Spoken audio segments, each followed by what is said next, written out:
I was 19 when they took me. I wasn't drunk. I wasn't out late. I wasn't walking alone through some alley like the horror movies always show. I was in my own damn bedroom. It was just past midnight. I was brushing my teeth, getting ready for bed, like always. I remember the sound of my electric toothbrush humming, the taste of mint, the fluorescent bathroom light buzzing above. And then it all stopped. Lights went out. Buzzing died. Darkness. I thought it was a power outage until I turned toward the hallway and saw the silhouette. I didn't scream. I didn't even flinch. My brain hadn't caught up to the situation yet. I thought maybe it was my brother or my dad. But then I saw the mask. It looked like bone. Not plastic. Bone. Animal, maybe. Carved. Long snout. Hollow black eyes. And before I could move, there were hands. On my mouth. On my arms. I kicked. I bit. Fought with everything I had, and I lost. They drugged me. Something sharp in the side of my neck. The world spun like water going down a drain. I remember the tile floor hitting my cheek, and then black. When I woke up, I was cold. Naked except for something like burlap. A robe maybe, but crude. Scratchy. My wrists and ankles were bound with rope, and I was lying on stone. Real stone. Cracked. Wet. Old. The room was circular and dark, but candles lined the edges. And around me, 12 people stood in a circle. They all wore the same mask. Bone white. Elongated. Stylized like some animal. And none of them spoke. Not a word. Just the sound of the flame crackling. And me shaking, panicking, trying to scream through the gag in my mouth. One of them stepped forward. Taller than the rest. He wore red instead of black, and he carried a bowl made of copper or bronze, old, with symbols scratched into the sides. He knelt beside me, and I saw his hands. They weren't gloved. Pale, wrinkled, with long, dirty fingernails. He dipped his fingers into the bowl and smeared something wet across my forehead.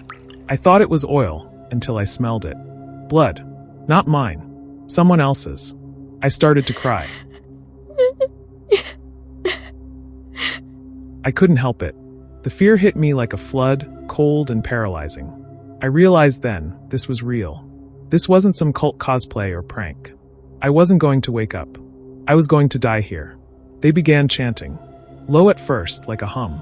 Then louder. Words I didn't recognize. The kind that don't belong in any normal language. The air felt thicker with each syllable, like the sound itself was making the walls breathe. And then came the knife. It was curved, ancient-looking, blackened at the edges like it had been pulled from a fire. The leader held it over me. He wasn't shaking. He wasn't hesitating. This wasn't the first time they'd done this. He raised it above his head. That's when I noticed the ceiling. There was no roof, just open air. Trees arched overhead, like the stone structure had been built into the middle of a forest. Which meant I wasn't underground. I wasn't in some basement. I was somewhere outside. The blade came down, but not to kill me. Not yet. He dragged it across my thigh. Slow. Deliberate. A test. I screamed into the gag as the fire lit up my leg. Blood poured and they cheered. Then another cut. Across my collarbone. They weren't trying to kill me. They were preparing me. Soaking me. Bleeding me slowly. Turning me into some kind of offering. I lost track of time. Every few minutes, a different masked figure would step forward and make their mark. Across my arms, my ribs, the tops of my feet. It was like they were drawing something on me with pain. Eventually, I started slipping in and out of consciousness. I think they wanted that. I think they wanted me just aware enough to feel it all. At some point, they stopped cutting. I don't know how long I'd been lying there. The fire was lower. The chanting softer now. Like a lullaby for death. That's when something changed. A noise. Faint but real. Metal on stone. Then a voice. Distant. Male. Angry. Shouting. The cult members froze. They looked at each other. One of them ran to the edge of the circle and vanished into the woods. Two more followed. I heard shouting again, closer this time. And dogs barking. Dogs. They ran. The leader dropped the knife and sprinted into the trees, vanishing like the others. For the first time, I was alone. I couldn't move. My limbs weren't working. But I could see. Flashlights. Voices. People. Then a uniform. Then two. And then everything went black again. I woke up in a hospital 4 days later. Blood loss. Infection. Dozens of cuts. Rope burns so deep on my wrists that they had to remove tissue. They found me barely alive in the middle of a forest preserve 3 counties away from my home. It was a hiker who made the call, said he'd heard chanting the night before and thought it was kids until he heard someone scream. He came back the next morning and found the structure, and me. The police said they found signs of multiple people. Footprints. Burned cloth. The ceremonial bowl. But no suspects. No fingerprints. No DNA. Nothing. And no one has ever been arrested. They don't know who they were, where they went, or how they picked me. They called it a possible occult ritual, and left it at that. I live in a new state now. Different name. Different everything. My legs still carry the scars. The doctor said I'll never fully get sensation back in my right hand. But that's not the worst of it. The worst part is the dreams. Because in the dreams, the chanting never stops. And sometimes, when I wake up too fast, I swear I can still smell the blood.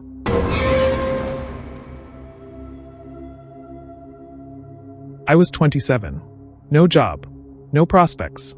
My savings were long gone, and I'd just gotten kicked out of my apartment. I was crashing on a buddy's couch, trying not to drown in shame. You get to a certain point where pride isn't an option anymore. So when I saw the ad, I clicked it. One-night gig. Rural labor. No experience needed. $10,000 cash. Must be physically fit. Must follow directions. No questions asked. It was posted by some guy named Miles. No last name. Just a burner email and a contact number. The message said to meet at a gas station 2 hours out of town the following Saturday. Midnight. I knew it was shady. But 10 grand? That kind of money could dig me out. I showed up early. Deserted station. Middle of nowhere. Wind kicking dust around. I waited in my car, rehearsing how I'd turn around if it felt wrong. Then a black SUV pulled up. Tinted windows. Out stepped a man in his 50s. Tall. Clean cut. Dressed like a funeral director. He introduced himself as Miles. Calm voice. Very polite. Asked if I was ready to work. I said yeah. He opened the back door and told me to get in. We drove in silence for over an hour, deeper and deeper into backcountry. Dirt roads. Pine trees on both sides. No lights. No signs. No other cars. Just that low hum of tires on gravel and the occasional bump. Eventually, we turned off the road entirely and started down a trail that barely qualified as drivable. I saw a torchlight up ahead. Not flashlights. Torches. That should have been my cue to get out. But I didn't. The trees opened into a clearing. There were maybe 20 people there, all wearing the same thing, long dark robes with hoods. No masks, no chanting, just quiet movement. Like an assembly crew. Like they'd done this 100 times before. At the center of the clearing was a giant stone platform. Looked ancient. Covered in carvings. A ring of rocks and ash surrounded it, like a fire pit had been used there over and over. Miles turned to me and handed me a bundle of clothes. Put these on, he said. You'll assist with preparations. No questions. Do exactly what you're told. I started to ask something, but he shook his head once, not threatening, just firm. So I changed. They gave me tasks, nothing strange at first. Move firewood. Dig small trenches around the edge of the circle. Carry buckets of water and black sand. A woman handed me a pouch of powder and told me to sprinkle it in a specific pattern around the platform. Hours passed. Nobody laughed. Nobody spoke unless it was to give instructions. I kept waiting for someone to explain what this was, what I was part of, but they never did. It was around 3 a.m. when they brought her out. The girl. She couldn't have been older than 17. Pale. Shaking. Gagged. Hands tied behind her. Dressed in white. Her eyes darted around, wild with panic, and when she saw me, really saw me, she froze. It was like she thought maybe I was different. Maybe I was there to help her. I wasn't. Not yet, anyway. 2 of the robed men grabbed her by the arms and dragged her up the platform. She kicked. Screamed behind the gag. The others just watched. And I stood there frozen. Miles came over and handed me a clay bowl filled with dark liquid. Paint her forehead, he said. I stared at the bowl. The smell hit me. Blood. Thick. Metallic. Warm.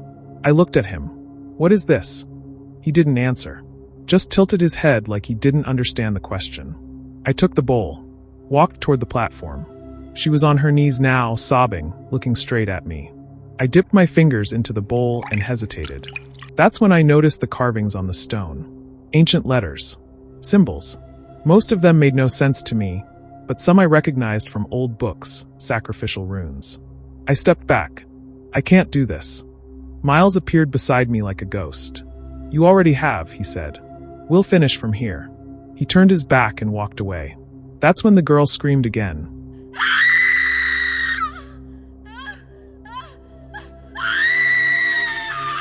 But this time, it wasn't fear. It was pain. I turned. One of the men had cut her arm, letting the blood drip down onto the stone. The others were chanting now, low and rhythmic. I backed away. The girl looked at me one last time. Desperate. Pleading. That was it. I turned and ran. Into the woods. No idea where the car was. Branches whipped at my face. I tripped. Got up. Kept running. I didn't stop for miles. Eventually, I found a road. Flagged down a truck. Didn't say a word. Just told him I was lost, begged him to take me back to town. I never reported it. I didn't know what to say. Hey, I took a job from Occult and watched them kill a girl in the forest. No one would believe me. Or worse, they'd look into it and somehow I'd be the one getting arrested. I never spoke to Miles again. The number disconnected. The email bounced back. Weeks passed. Then a month. I tried to forget it. Told myself maybe she got away too. Maybe they let her go. It was a lie I needed. Then I got the package. No return address. No name. Inside was a stack of money, wrapped in twine, old bills unmarked. Exactly $10,000. No note. Just that. And I knew then. I'd never really escaped. They let me leave. Because I was never the sacrifice. I was just part of it.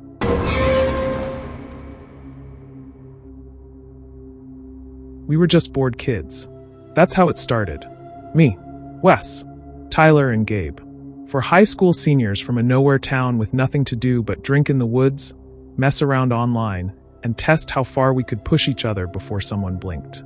Tyler was the one who first brought up Satanism. Not the edgy, hot topic kind. The real kind. Rituals. Blood. Power. He found some PDFs on old forums and started reading out passages when we hung out. At first it was just funny, listening to him try to pronounce Latin while we passed a joint. But Wes took to it fast. Like weirdly fast. He started wearing a black ring he called his oath band. Said it meant he was spiritually bound.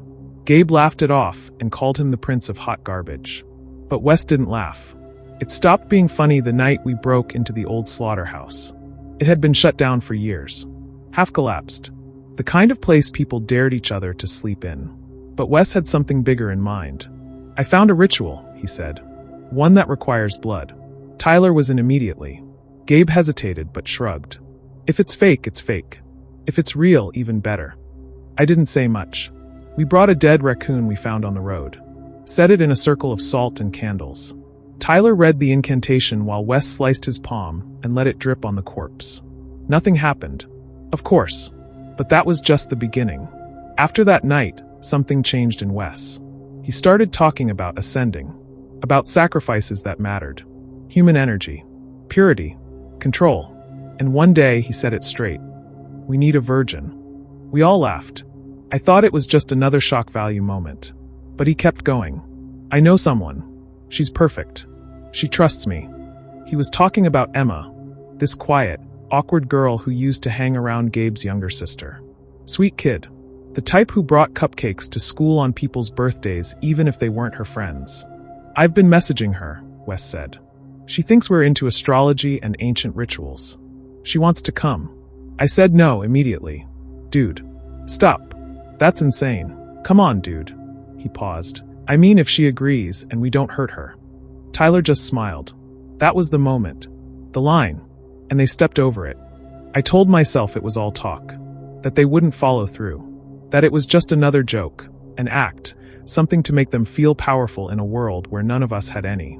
But then Friday night came. They told Emma we were doing a moon alignment ceremony. That it would be cool. Ancient. Symbolic. She said yes. She met us at the slaughterhouse. I didn't even recognize her at first. She was smiling. Nervous but excited. She'd braided her hair, wore a flowing white dress like it was Coachella. She thought we were her friends. Wes led her inside. Tyler handed her a flower crown he made out of weeds and thorn branches. Gabe lit the candles. I stood at the edge of the room, sick to my stomach. They had built a makeshift altar out of crates and rusted metal. Draped it in a red sheet. Emma sat on it willingly, laughing. "This is so creepy," she said. "I love it." Wes pulled out the dagger. Not a fake one. Not some prop. A real, curved blade, old, blackened steel, with carvings on the handle. Emma's smile faded. "Wait, what's that for?" Tyler moved behind her. Gabe tied her wrists with rope. She laughed at first, thought it was a game. Then Wes grabbed her chin. She realized. She started crying. "Wes, what the hell are you doing?" "I'm sorry," he whispered. "It has to be you. You're clean. The gods demand purity." She screamed. I moved. I didn't think. I just tackled Tyler. He stumbled back and hit the ground hard, the breath knocked out of him. The candles around the circle flickered from the force. The room erupted, Wes shouting. Gabe lunging toward me. Emma screaming, trying to break free with her wrists bound behind her back. Tyler was dazed. I grabbed the dagger from where it had fallen and backed toward Emma. My hands were shaking so bad I could barely keep my grip on the thing. "Let her go," I said. Wes's eyes were wild. I'd never seen that look in a person before, somewhere between ecstasy and madness.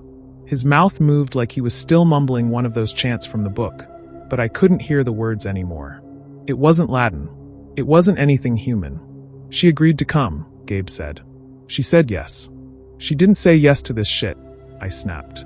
Emma was sobbing now, gagged by fear. Her legs were trembling so hard she could barely stay upright. "She's meant for it," Wes said, stepping closer. "You don't get it. This is bigger than us. She's the vessel." I raised the knife. "Touch her again, and I swear to God." "You don't believe in him," Tyler rasped, pushing himself up from the floor. "None of us do. That's the point." "I believe in consequences," I said. Gabe hovered uncertainly, like he wasn't sure which way this was going to break. Wes, though, he was too far gone. He lunged for me, eyes blazing. I didn't stab him. I just let the weight of the blade lead my hand upward, just fast enough to cut across his arm as he grabbed me. He screamed and fell back, clutching his wrist. Blood spilled down to his elbow, staining his robe. The smell of it hit me harder than the sight. Metallic. Hot. It snapped something loose. Gabe stepped back. Okay, I'm out," he muttered, raising his hands. "This isn't what we said. This isn't what I signed up for." Wes was crying now. Not from pain. From rage.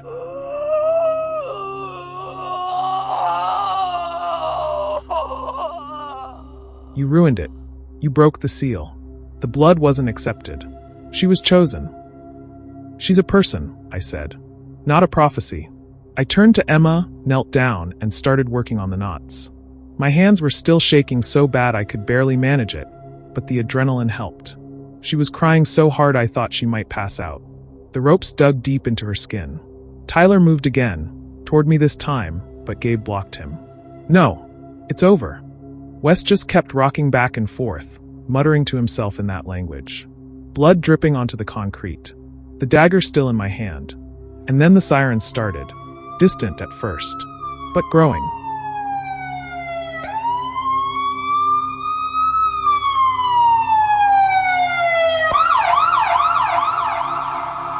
I had already called. Before they even tied Emma up, before the dagger came out, I'd snuck a text to 911. Sent our coordinates. I didn't know what to say, just typed "they're going to hurt a girl," and pressed send. Outside, red and blue lights flickered through the shattered windows. Then came the stomping of boots. Doors slammed. Voices shouting. "Police! Everyone stay where you are." By the time they reached the basement, Emma was free. I stood between her and the others, hands up. The knife clattered to the floor. Wes tried to speak, but the officers were already on him. One pinned him down. Tyler went next, silent. Limp. Gabe sat in the corner, head in his hands. Emma was taken upstairs first. Wrapped in a blanket. I followed. Numb. They arrested all of us that night. I was released a few hours later, once my call log matched what I'd said. They kept the others. Pressed charges. kidnapping, assault, conspiracy to commit ritualistic harm. Emma didn't speak to me again. Can't blame her. I don't know what damage we did to her mind, even if I stopped it before the worst part. Even if I tried. My parents pulled me from school. We moved across the state. Changed everything. But I still hear from people who stayed behind, who say Wes never talked again after that night. That he sits in silence, humming low, never blinking. They say the notebook was taken as evidence, but when the police opened it, every page was blank. I don't know what we invited. I don't want to know. All I know is this. We thought it was just a game. Something edgy to pass the time. We didn't think we'd actually go through with it. But we almost did. And I'm not sure who scares me more now. Wes. Or myself.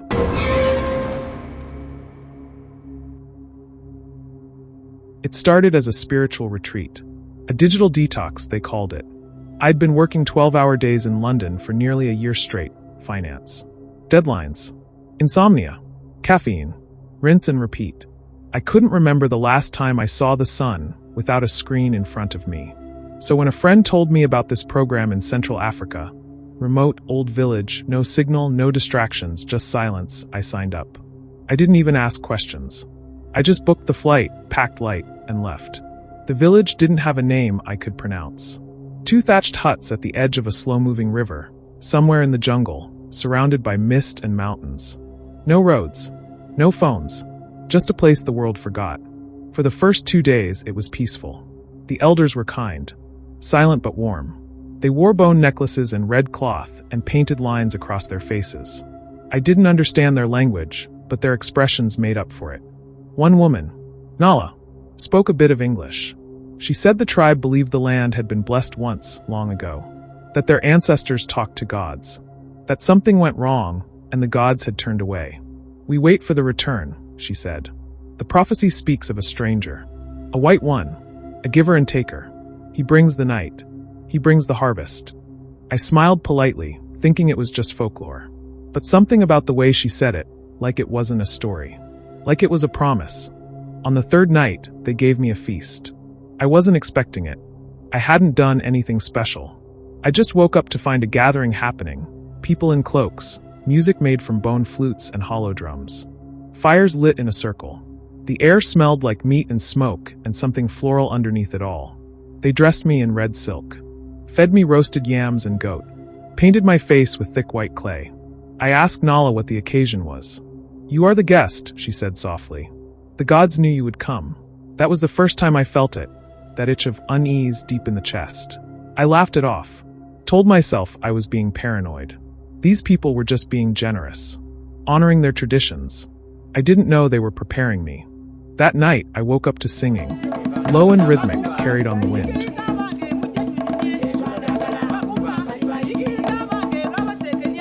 I stepped outside the hut and saw torches in the trees. Dozens of villagers walking toward the river. Bare feet. Painted faces. Robes dragging in the dirt. Nala stood by my doorway. Come, she said. It is time. I followed her, barefoot, half awake. We reached the clearing by the water. A circle of flame surrounded a stone altar covered in flower petals and red powder. Smoke drifted upward like fingers. The crowd parted for me. At the center of the circle, she waited. The girl, maybe 16, maybe younger, thin, terrified, dressed in white cloth soaked to the knees. Her hands were bound. Her mouth gagged. Her eyes locked on mine the second I stepped forward. I stopped cold. Nala touched my shoulder. You must lie with her. What do you mean? I exclaimed. The gods require a gift. A life touched by man, but not claimed by him. She is sacred. You are the hand that opens her soul, she continued. I stared at her, horrified. No. What the hell are you talking about? But no one else moved. No one looked surprised. No one laughed. They'd been waiting for this. For me. I backed away. I'm not doing this. I'm not touching her. I don't care what you believe. The elder stepped forward. He held something in his hand, a hollowed-out gourd. Before I could move, 2 men grabbed my arms, and he forced the liquid down my throat. It tasted like fire and ash and metal. And then everything went black. I don't remember all of it. But I remember enough. I remember hands pushing me forward. The girl screaming beneath me. The villagers chanting. my own body moving like it wasn't mine. I remember crying while it happened. Not because of what I was doing, but because I couldn't stop it. I was awake inside a puppet. I remember her blood. Not just afterwards. During. Flowing from her like the ground was drinking it in. She didn't move anymore. And I remember the knife. It was put in my hand. Black. Curved. Warm from the fire. They whispered something in my ear. Something about purity. About sealing the bond. About becoming one with the divine. And I remember what they made me do with it. How I cut her throat. Slowly. How the blood didn't just spill. It sprayed, hot and wild, across my face and chest. They didn't flinch. They cheered. Then came the bowl. They lifted her head, the wound still pouring, and placed it over the carved basin. The elder stirred it with a bone rod. Then he lifted the bowl toward me. I tried to scream. To run. To throw up. But I couldn't. The brew touched my lips. Warm. Thick. Iron. And I drank. Because I couldn't not. They found me 2 days later, wandering half-naked along a game trail miles from the nearest village. Dehydrated. Covered in clay, ash, and dried blood. I couldn't speak for hours. Just shook and wept and curled up like a child. I wouldn't let anyone touch me. When they tried, I screamed so hard I tore something in my throat. They thought I'd been attacked by poachers. Or lost in the jungle. When they found the tribe days later, the village was empty. Like no one had ever lived there. No bodies. No blood. No altar. Just jungle. It's been over a year now. I haven't told anyone the full story. Not the doctors. Not the therapists. Not even my sister, who took me in when I came back to the UK. But I dream about it every night. Not the girl. Not the blood. Not the ritual. I dream about the look in their eyes. How happy they were. How certain. Like it wasn't cruelty. Like it wasn't madness. Like it was faith. And sometimes, when I wake up choking, hands shaking, I taste her blood in the back of my throat. And I know, deep down, I never really left that jungle.